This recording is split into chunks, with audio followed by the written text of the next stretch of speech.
Alors, comment automatiser des machines quand on est en zone ATEX? On va en discuter aujourd'hui. Bonjour Esteban, Bonjour Marc, merci de t'être prêté au jeu là et puis de prendre un peu de temps pour qu'on discute de ça. avec plaisir. Merci de m'avoir invité. Eh bien, c'est avec grand plaisir. Écoute, je sais que tu es un expert de ce sujet ATEX, mais avant d'aborder ça, j'aimerais bien que tu dises un peu à ceux qui nous écoutent qui tu es, qu'est-ce que tu fais. Eh bien, avec plaisir. Donc moi, je suis Esteban Toribio, j'ai un parcours assez atypique. Je suis devenu, on va dire, un peu un amoureux de l'automatisme, dans le sens où j'ai fait de la maintenance, et c'est dans la maintenance que j'ai découvert l'automatisme. Et c'est à partir de là que je me suis lancé dans ce milieu-là qui s'est mis à me passionner. En fait, je pense que la plupart des gens qui font de la technique et de l'automatisme aiment bien ce côté-là. Moi, j'ai l'impression de donner vie aux machines, en fait. C'est ça que je trouve ça génial. Mhm. Donc je me suis lancé là-dedans dans diverses entreprises. J'en ai pas fait beaucoup. En fait, j'ai fait que trois entreprises au final, que des petites PME. J'ai jamais fait de grosses entreprises, mais beaucoup avec de valeur ajoutée et de machines spéciales en fait. Donc c'est ça qui Mhm. m'intéressait, c'est qu'on n'avait jamais de routine. Il y a eu un moment où je me suis cherché un peu, j'ai arrêté un peu de l'automatisme pendant à peu près 3 ans, où je me suis lancé dans la gestion de patrimoine. J'ai voulu Mhm. tester, me mettre à mon compte, j'ai appris plein de nouvelles choses. Et donc je me suis rendu compte que c'était vraiment la côté technique qui me plaisait. Donc je suis revenu à mes premiers amours qui sont l'automatisme. Mais j'ai acquis plein de compétences de la gestion de patrimoine que j'ai intégrées justement aujourd'hui dans la partie technique de l'automatisme. Mhm. Et D'ac- aujourd'hui, avec l'avènement des nouvelles technologies, ben, j'essaie un maximum de les intégrer dans toutes les conceptions qu'on fait pour être toujours ben, à jour dans ce qu'on fait, quoi, et pas de sortir des nouvelles machines avec, par exemple, des boutons et pas d'écran tactile à la place, des choses comme ça, quoi. Ok. Ouais, enfin, comme tu dis, c'est effectivement un parcours atypique, hein. Mais en même temps, enfin, à force de voir des automaticiens, enfin, c'est une petite parenthèse, hein, mais je me rends compte qu'on a tous un peu un côté un peu atypique chacun. C'est que, quand tu écoutes, même des gens qui sont dans le métier depuis 20, 30 ans, ils ont tous fait plein de choses dans leur carrière, quoi. Ouais, j'ai l'impression que l'automatisme, on tombe dedans par hasard et qu'on tombe amoureux à un moment. C'est que j'ai pas Mmh, vraiment l'impression qu'on se dit ben, je vais faire de l'automatisme dès le début. C'est vraiment on mmh. le découvre et c'est quelque chose qui nous passionne. Ouais. Complètement. Et pour préciser, alors automatisme, je sais que la majeure partie des gens qui suivent la chaîne savent ce que c'est, mais comment toi tu définirais ça? Ça m'intéresse de voir, ouais. Ah moi ce que j'aime c'est un peu donner vie aux machines, quoi. Nous, on est Ouais, un pas peu mal. le Mmh. voilà, ceux qui viennent insuffler la vie à la machine, quoi. Mmh. Parce que dans une machine, du coup, bon, il y a le bâti, tout cet aspect mécanique et tout ça, l'entraînement, les instrumentations, l'électricité. Mais effectivement, il y a un truc super important, c'est un peu le cerveau de la machine, comme on dit, c'est l'automate. Et comme tu dis, une fois qu'on injecte un programme dedans, bah, ça donne vie à tout un fonctionnement. Et après, bah, le fonctionnement, il est aussi varié qu'il y a de secteurs d'activité. Donc, mmh, Et c'est toujours passionnant justement de voir tous ces secteurs d'activité différents, les contraintes qu'on a, j'ai l'impression on bah, n'a jamais 2 fois les mêmes machines et ça, c'est génial. mmh. Et il y a un truc aussi que j'aime bien aussi dans ta présentation, tu dis, finalement, en tant que, enfin, dans les entreprises où tu étais en tant que salarié, tu as pas eu à faire des grands groupes et j'ai pas l'impression que c'est quelque chose qui te dérange particulièrement. Je dis ça parce que, en fait, beaucoup d'automaticiens, notamment parmi les plus jeunes et j'en vois passer pas mal là sur la chaîne, qui se disent: «Ben, mon premier poste, il faut absolument que je le trouve dans la plus grosse entreprise possible» et tout ça. Comment toi tu vois les choses par rapport à ça en termes de taille d'entreprise, taille de business? Alors moi, ce que je vois de mon expérience, parce que je peux parler que de ça, les grosses entreprises, j'en ai jamais fait. Mais les petites entreprises, donc j'en ai fait une où on était 7-8, donc c'est vraiment une petite entreprise. Et Mmh, là, celle que je suis aujourd'hui, on est 30-40. La grosse différence qu'il y a, j'ai l'impression, quand je discute avec les grosses entreprises, c'est mmh, que nous, on est, on va dire, plutôt polyvalent, dans le sens, ben, en fait, on est un automaticien et on s'occupe du projet de A à Z. C'est-à-dire que c'est nous mmh, qui va aller faire la partie technique, on va choisir les éléments, en fait, puis on va faire la programmation, puis la partie imagerie, puis la mise en service, puis le suivi. Et en fait, il y a ce côté-là que j'ai l'impression qu'on a beaucoup moins dans les grandes entreprises. On va mmh, aussi dépanner toute la partie instrumentation. Et j'ai l'impression qu'on a vraiment on est obligé de se débrouiller tout seul, donc on monte en compétences beaucoup plus rapidement. mmh. Ouais, c'est une polyvalence qui pousse vers le haut en fait, je constate ça aussi, hein, parce que moi j'ai eu l'occasion de faire un peu les 2 et clairement quand tu es en grand groupe, bah, tu es un peu cloisonné dans ton dans ton ordre du jour, dans ton, comment dire? Ta fiche de poste et tout ça. Et dès que tu veux faire autre chose, ben, soit tu es obligé de monter en hiérarchie pour avoir une vue de hauteur, donc prendre en polyvalence, ou bien alors de changer de secteur, mais pareil, tu passes vraiment d'une spécialisation à l'autre et tu as pas le chance de faire les 2. Heu, Maintenant, il y a des avantages et des inconvénients dans les 2, mais c'est vrai que plus ça va et plus je me dis en fait, limite, je me plais encore mieux quand je travaille avec des petites entreprises. Tu vois, même pour mes clients, je fais de l'intégration là de systèmes automatisés et ben, les clients avec qui j'ai le plus de fierté à faire les projets, finalement, c'est des petites entreprises qui ont besoin de croissance, qui ont besoin de performance et pour qui, tu vois, le système ou la machine que tu vas mettre, en vie, comme tu dis, ben, pour eux, ça a vraiment de l'importance. C'est pas juste un petit maillon dans la chaîne, Ah mais donc je complètement, ouais. comprends ce que tu dis. Bon, bah, super, écoute, ça marche. Maintenant que les gens te connaissent un peu mieux, on va rentrer dans le vif du sujet. La zone ATEX, de quoi il s'agit? Si on doit l'expliquer simplement à un enfant de 5 ans, qu'est-ce que tu dirais? La zone Intex, je dirais que c'est un ensemble, c'est un lieu qui est en fait potentiellement dangereux dans le sens où il peut se créer une explosion si tu amènes une Mmh, certaine énergie. Je sais pas si ça serait compréhensible pour un enfant de 5 ans, euh, si. Mmh, mais je pense voilà, que et grosso explosion, modo, ça ça serait ça. parle. Voilà. OK, et ATEX, donc c'est pour le sigle, ça signifie Atmosphère explosif. atmosphère explosive. Hem Et donc quand on dit atmosphère, on parle forcément d'un milieu où il y a un mélange d'air plus de quelque chose ou ça peut être aussi dans de l'eau? Non, en fait, la plupart, en fait, ce qui est explosif, c'est toujours soit les vapeurs, soit les Mmh. poussières. C'est jamais OK, le liquide en lui-même. Par c'est exemple, pas tu le prends de la l'essence, c'est pas l'essence qui est dangereuse, c'est la vapeur de l'essence. ah ça, tu vois, ça c'est intéressant ça. Ça veut dire, dans la zone ATEX, ça sera pas par exemple le contenu de la cuve qui va être dangereux, c'est, ce qu'il y a autour? Oui, ou la vapeur que tu prends une Ou cuve le d'éthanol, qui est un liquide très mmh, inflammable, mais en fait, l'espace entre le liquide et le haut de ta cuve, c'est la zone, mmh, on va dire, on va dire quasiment la plus dangereuse parce que c'est là où tu as un gaz qui est confiné en plus. Donc là, il y mmh, a tous les éléments qui sont ensemble pour pouvoir créer une zone dangereuse. Ouais. mmh. Donc soit en phase gazeuse ou bien sous forme de poudre, qui se mélange à l'air. D'accord, et comment C'est on ça. classifie, si on doit faire des grands groupes en termes de risques, de protection à prendre, comment on classifie, les zones ATEX? Alors, la zone à texte, souvent, elle est définie par l'utilisateur, donc par le client final. Hein, Souvent, hein. c'est lui qui l'a définie. Le mieux, c'est de les accompagner parce que ce que je me rends compte, c'est que souvent, on va prendre un bâtiment entier, il va y Mmh avoir mh. une machine qui est potentiellement à texte, et les gens, par mesure de précaution, vont mettre tout le bâtiment à texte. Ah, OK. Et en fait, ça, je le vois de plus en plus et c'est dommage parce que, bah, forcément, la tech, ça a des coûts, ça a des délais en plus Mmh. et je trouve que ça, c'est moins parlant. D'autant plus que comme un bâtiment devient ATEX, les gens font moins attention et on se rend moins compte, en Mmh. fait, du risque ATEX et je le vois beaucoup plus parce que quand j'en discute, les gens, quand je parle de: «Qu'est-ce que c'est l'ATEX?» des fois, je pose quelques questions Mmh et mh. soit ils me disent: «Mais c'est bon, j'ai mis mon téléphone dans mon avion, il y aura pas d'ondes». Sauf OK. que la tech, c'est pas les ondes, en fait, c'est l'énergie que tu peux apporter. Ton téléphone, c'est la chaleur qu'il peut amener, qui peut créer, Mmh. en fait, l'explosion. C'est pas les ondes. Les Mmh. ondes, c'est pas un problème. Mmh. Donc là, l'énergie, elle peut arriver de plusieurs sources. Ça peut être, ouais, de la chaleur qui vient d'un téléphone ou même, une énergie électrique qui arrive d'un capteur. Enfin, ça peut être pas mal de choses. Ça peut être l'électricité statique de tes habits, ça peut être Ah! un marteau qui est pas en bronze, qui peut faire une étincelle, ça peut être ta montre connectée, tu vois? Ça peut être beaucoup de choses, ouais. Mmh. Et du coup, quand je rentre dans ces zones-là, comment je m'assure que mon équipement ou bien mon outil est, enfin, comment dire? Est adapté pour ce type de zone-là?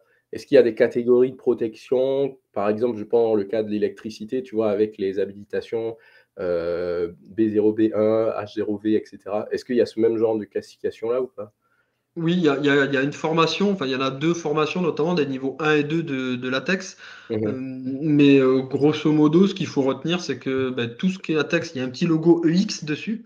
Donc que ce soit les habits, les outils, même, les téléphones latex, ça existe. Mmh. Tout ça, il y a ce petit logo-là qui te permet de savoir et en termes de zonage, tu as 3 zones en latex. Tu as la zone 0, la zone 1 et la zone 2. La zone 0, c'est un risque permanent. Et un risque Mmh. permanent, c'est une cuve remplie d'éthanol puisque il est Mmh. tout le temps plein, il est permanent. La zone 1, ça va être un risque, en fait, surtout quand il va se passer, je vais prendre une machine qu'on va remplir et puis qu'on va vider d'éthanol. Ça, ce sera Mmh. plutôt une zone 1 parce que c'est pas permanent. Et tu as la OK. zone 2 où il y a un risque s'il y a un défaut. Par exemple, une cuve, il y a une bride qui est mal serrée, tu vas avoir une fuite d'éthanol et là, tu peux avoir un problème. Mais c'est pas censé y arriver. Donc, on va Mmh. pas avoir les mêmes niveaux de risque et les mêmes niveaux de dangerosité.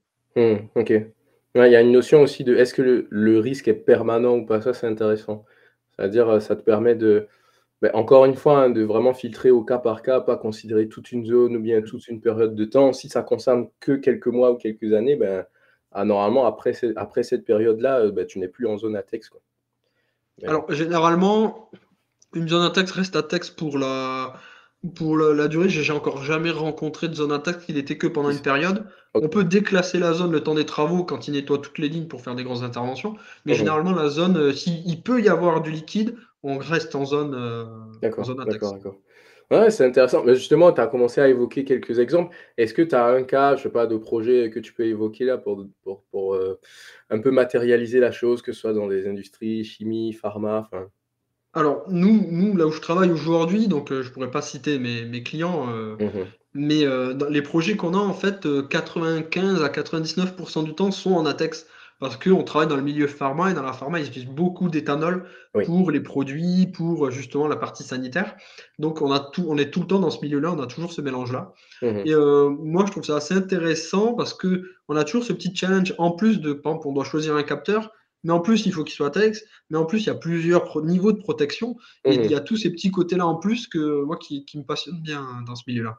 Mmh. Ouais, pas mal, pas mal. C'est vrai qu'en pharma, j'ai fait un projet récemment là, ceux avec qui je l'ai fait vont se reconnaître, mais où il y avait exactement cette thématique-là d'éthanol, donc ça me parle, tu vois? Heu, Ça rajoute des contraintes, mais en même temps, c'est pour la sécurité des utilisateurs, donc c'est hyper important. Et complètement. je me demandais du coup pour toi qui a, enfin qui est allé très vite vers tout ce qui est automatisme, à quel moment ça t'est venu le besoin de te spécialiser en ATEX? Est-ce que c'est parce que ton entreprise travaillait beaucoup dans la pharma et donc tu avais ce besoin-là de maîtriser les zones 0, 1 ou 2? Ou c'est toi qui as eu envie en fait d'aller, rajouter peut-être, quelque chose d'un peu spécifique sur ton profil? Non, c'est moi qui ai voulu rajouter parce que en fait, tu pourrais faire de la latex en te basant sur, on va dire, la plupart, de tes fournisseurs. Tu dis, par Mmh. exemple: «J'ai besoin d'un capteur pour telle zone, telle machine». Les fournisseurs, souvent, ils sont techniquement, ils sont très bons, on peut s'appuyer sur eux Mmh. la plupart du temps et ils vont te fournir un capteur qui va très bien, tout va bien se passer. Il va te dire même le câble que tu auras besoin, tout ça, c'est très bien. Mmh. Moi, j'avais envie d'aller plus loin parce que je voulais vraiment comprendre, en fait, qu'est-ce qui se passait derrière et comment on pouvait améliorer ou, justement réduire les coûts ou les délais. Parce que dès qu'on parle en un texte, de suite, les Mmh. coûts et les délais sont rallongés. Donc comment on pouvait optimiser tout ça et améliorer nos machines? Ouais, très bien. Donc pour les industriels qui nous écoutent, qui ont envie de faire de la tech sans avoir explosé leur budget, en fait, faut qu'ils te contactent. Exactement. Parce qu'il y a des leviers possibles. C'est pas parce qu'on est en risque ATEX que tout de suite on doit penser à des budgets faramineux. Moi, j'ai la même problématique sur tout ce qui est informatique industrielle, hein. Dès que tu dis aux gens: «Je vais digitaliser», ils ont l'impression qu'ils doivent débourser tout de suite 1 000 000 €. Alors qu'aujourd'hui, tu vois, j'ai un site là, on va faire un déploiement à partir de 2 000 €, tu as des choses que tu peux faire, quoi, donc clairement, Ouais, on peut optimiser. Pareil sur les mots d'ATEX. c'est ça, tu étais pas obligé Mmh, de tout faire, d'un coup, des trucs énormes, tu peux y aller progressivement et tout ça, c'est intéressant, ouais. mmh. Et est-ce que d'après toi, alors vu que tu connais bien maintenant la spécialisation, est-ce que pour toi, il faudrait inclure dans les parcours de formation type, BTS RSA ou autre, est-ce qu'il faudrait inclure un module qui explique ce que c'est l'ATEX et comment, ou Je c'est je trop tôt pour? Non, je pense qu'il faut pas forcément inclure tout un module, mais en parler un moment, avoir une certaine conscience, parce que j'ai pas souvenir qu'en BTS on en parle. Alors peut-être Mmh, qu'on me contredira, parce que ça a peut-être changé depuis le temps, hein. Mais ouais, moi j'ai pas souvenir, mais je pense que c'est quelque chose d'intéressant parce qu'on en trouve dans plein d'endroits, mmh, notamment chez nous, on a pas mal de silos avec des agriculteurs et tous les silos, la poussière qui est générée, beh, ça peut créer des zones à texte. Il y a mmh, plein de petites choses comme ça, où il faudrait peut-être avoir juste cette côté de sensibilisation. mmh. Ouais, un peu de pédagogie finalement, au même titre que tu expliquerais ça, juste à des, ouais, à des personnes qui interviennent dans ces zones-là, qui sont pas forcément spécialisées, mais qui ont besoin de savoir les risques, mmh. Sans trop OK, leur faire peur non plus justement, parce qu'il y en a qui sont vite effrayés de la zone à taxe. c'est Mais si vrai. elle est maîtrisée, il y a pas c'est comme l'électricité. Si Mmh on mh. sait qu'on va pas mettre les doigts là où il faut pas, Exactement, généralement on s'en sort bien, quoi. on est d'accord. Non, mais bien écoute, pour ce sujet, il y a beaucoup de choses à dire, mais je pense qu'on va Ouais. faire la transition parce que ton temps est précieux et j'aimerais aborder d'autres sujets avec toi. Le côté écologique, j'ai vu, sur, les réseaux sociaux que c'est quelque chose qui te passionne. Est-ce que tu peux nous dire un peu, ben, pourquoi en fait, quelle est ta vision, de cette histoire, la décarbonation de l'industrie? On en parle beaucoup. Comment toi tu vois les choses? Bah, nous, en fait, on a, on va dire, un truc qui est intéressant, c'est que dans notre usine, on fabrique les machines, donc elles sont conçues à partir du dessin jusqu'à la fabrication, elles sortent de l'atelier et après elles sont livrées chez le client. Donc Mhm. ça veut dire qu'on a un impact et on peut voir de suite et faire des changements rapidement, parce qu'on n'a pas à attendre des process ou alors d'autres entreprises. On fait Mhm. tout en interne, ça c'est intéressant. Et en fait, on essaie de comprendre et de voir comment on peut réduire donc, et l'impact écologique, donc qui est aujourd'hui surtout calculé avec l'équivalent carbone Mhm. et la consommation en fait que vont avoir nos machines. Et ça peut aller très simplement. Par exemple, je prends des moteurs à texte, enfin bon, des moteurs électriques. Et Ouais. je ne sais pas si si les gens sont familiers avec ça. Tu as une classe IE des moteurs qui donne en fait le Mhm. rendement de ces moteurs. Et en Mhm. fait, nous, on va aller chercher à mettre le maximum à chaque fois qui est possible de rendement. Mais pour avoir une énergie équivalente, besoin de moins d'énergie, enfin équivalente en sortie du moteur, moins Mhm. d'énergie à apporter, qui fait que dans un ensemble de tous les moteurs mis à la suite, puis toutes les vannes à la suite, tout ça, mais ça fait quand même quelques kilowatts d'économisés et petit à Mhm. petit, ça fait quand même de grosses économies. Et ça, par exemple, dans ton exemple, tu fabriques une machine, il y a plusieurs moteurs, tu optimises la classe moteur. Est-ce que ça te prend beaucoup de temps en plus, le fait d'y penser? Parce que souvent, on a l'impression, tu sais, dès qu'on va vouloir mettre cette démarche-là en place, ça va nous doubler le temps de conception. Comment c'est chez toi? Non, parce qu'au contraire, en fait, au début, c'est venu d'un problème technique où on Mmh. avait une puissance de certains moteurs, parce qu'on a un encombrement maximum qu'on ne pouvait pas dépasser, et on Ouais. avait une puissance de moteur qui était compliquée. Donc, on est passé sur une classe au-dessus. Donc, les IE, justement, on était un IE2, on est passé à un IE3, et avec la même énergie apportée, on arrivait à pallier à ce problème-là de puissance de sortie du moteur. Et en fait, c'est à ce moment-là que je me suis demandé, mais en fait, si on a ce taux d'énergie qui est meilleur, ça veut dire qu'on consomme moins d'énergie au final. Et Mmh. c'est juste, une fois qu'on l'a fait une fois, ben après, on peut le dupliquer pour toutes nos affaires Mmh. et on n'a pas vraiment besoin d'y revenir, quoi. Ouais, c'est ça, c'est tu prends l'initiative une première fois, mais derrière, tu capitalises sur tous les projets, OK. Complètement. Et Et donc ça, c'est pour la conception.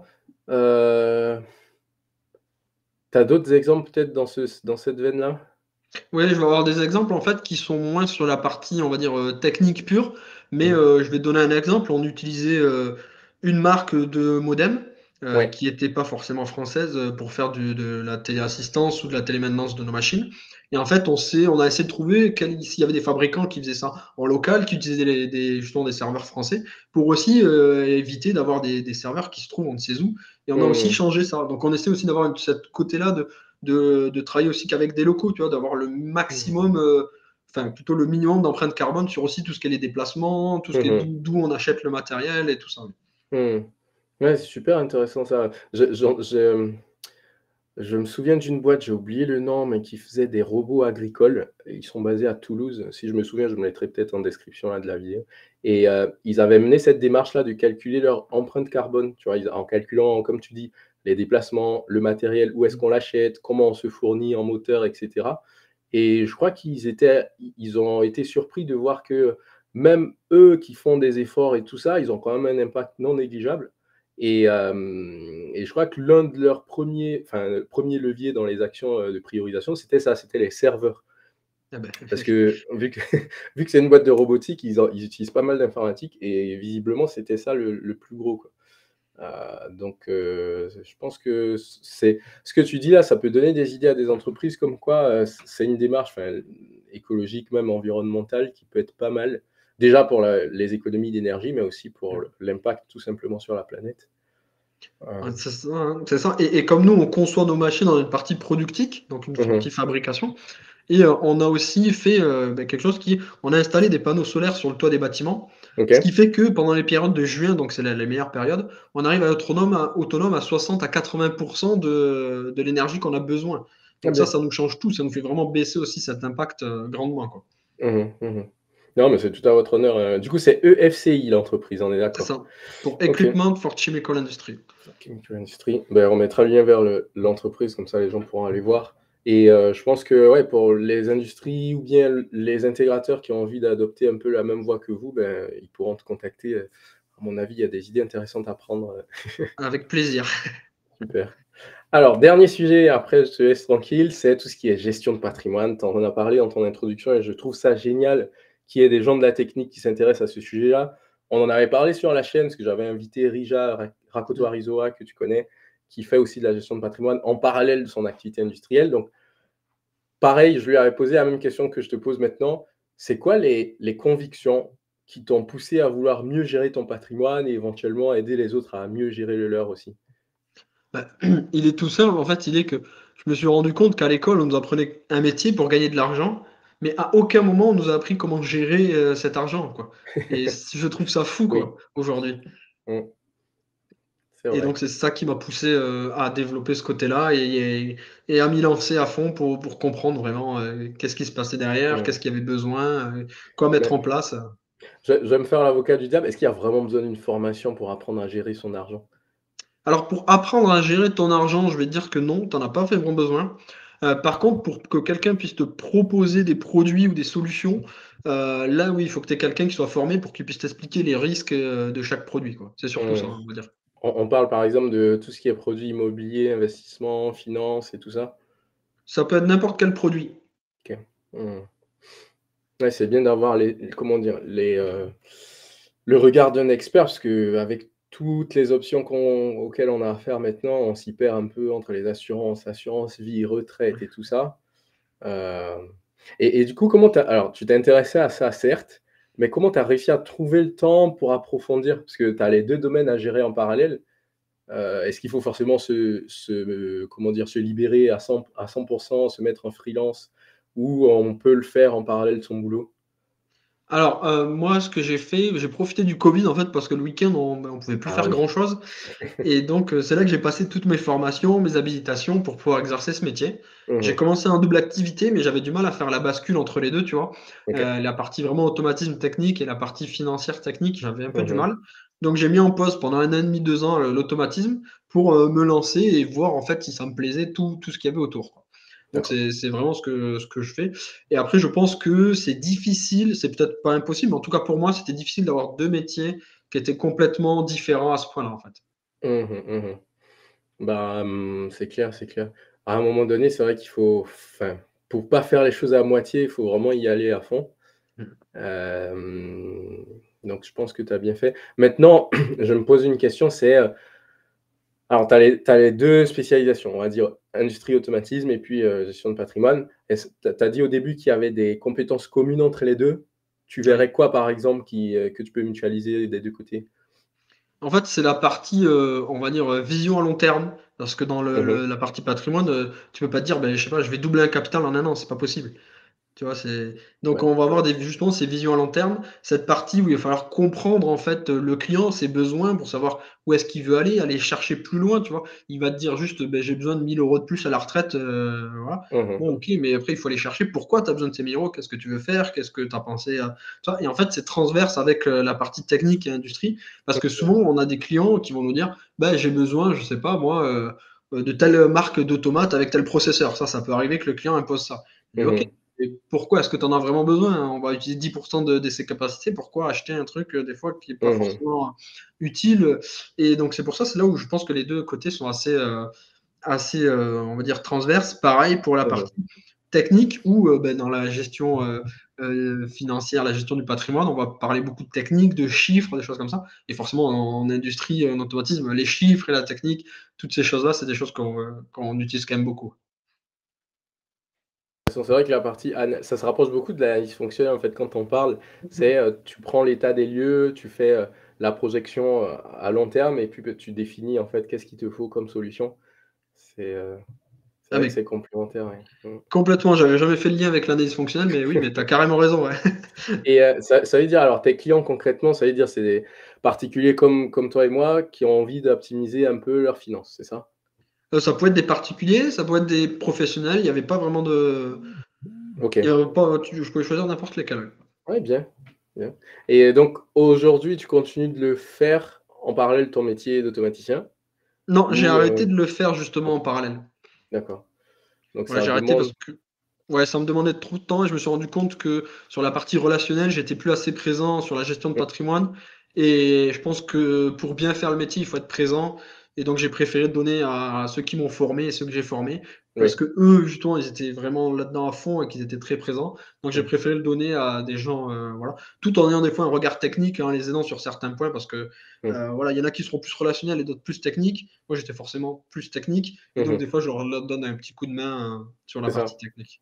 Non, mais c'est bien et de toute façon, je me dis même pour toi, enfin, ou pour ton entourage, c'est des connaissances, des compétences qui sont super importantes. J'imagine que maintenant tu fais plus forcément les choses comme tu faisais avant d'avoir fait cette, formation-là, donc ouais, c'est des bonnes notions à avoir, je pense. Complètement. D'ailleurs, il y a un petit exemple, là, je pense qu'on peut terminer avec ça, que j'avais vu dans ce que tu publiais là-dessus, c'est, a priori, je te le relis tel que je l'ai lu, c'est: «Depuis 1963, on a gagné 13 années de vie à la retraite». Comment tu expliques ça? Alors c'est pas moi qui l'explique, hein, c'est, Olivier Babot qui est un économiste, un très Ouais. grand économiste qui parlait de ça, où on dit: «Mais on a l'impression de plus a d'avoir pas de pas avoir de temps, en fait. On a l'impression Mmh. de jamais avoir de temps» et en fait, il fait tout un laïus, bon ça dure 1 heure et demie, je vais pas, tout le faire ce soir, enfin, maintenant là, Mmh. mais il explique que depuis en fait l'époque où on s'est mis à travailler, on n'a jamais eu autant de temps libre qu'on a aujourd'hui. Sauf Mmh. que le temps libre est pas utilisé comme il faut. C'est-à-dire que tu vas avoir plein de gens, ils vont passer leur temps libre, sur Netflix, sur enfin tous ces plateformes et donc en fait, tu te rends pas vraiment compte que tu as du temps. Tu as du temps qui est, on va dire, un peu gaspillé, quoi et Mmh. c'est ce côté-là et sur la partie, des 13 ans de la retraite, en fait, quand tu regardes l'époque où, la retraite a été mise en place, l'expérience de vie, en fait, pour les hommes, justement, je reprends un peu les chiffres, était de 66 ans, Mmh mh. 66,8 ans, Mmh. alors que, tu partirais à la retraite à 64 ans quasiment. Donc Ouais, forcément, tu te rends compte que tu avais 2 années un peu bonus, «Wouhou, je suis à la retraite, ça dure OK. que 2 ans». Alors qu'aujourd'hui, l'expérience de vie pour les hommes, elle est à 79 ans Oui. et le départ moyen est plutôt à 63 ans.